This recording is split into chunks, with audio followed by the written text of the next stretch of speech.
Shifting from needing Medicare at age 65, we have already alluded to this, but there is a common scenario when you can often delay Medicare safely, which is, of course, if you are covered by a group health plan through your own job or through a spouse's. This, of course, has to be based on current employment, and again, the employer has to have 20 or more employees. In that case, your employer plan, it can remain your primary coverage even after you first become eligible for Medicare. Personally, we have even had clients delay Medicare Part B successfully all the way until their early 80s, since they happen to have had employer coverage for many years after turning 65.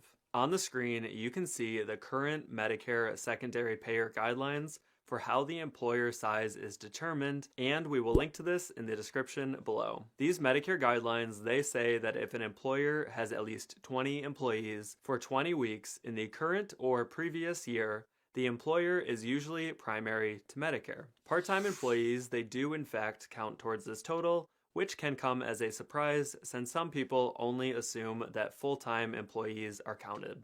Even if you think you know your company's size, it is worth verifying, especially in writing, that your employer coverage will remain primary once you turn 65 due to satisfying the Medicare secondary payer guidelines. If you are able to delay Medicare past age 65 due to the employer size, just know that you will be granted a Part B special enrollment period when you retire and or leave that employer coverage later on. Also, if your employer coverage was creditable for Medicare Part D throughout that same time, you'll be able to show this to your Part D plan when you ultimately enroll, which allows you to avoid a lifetime Part D penalty as well.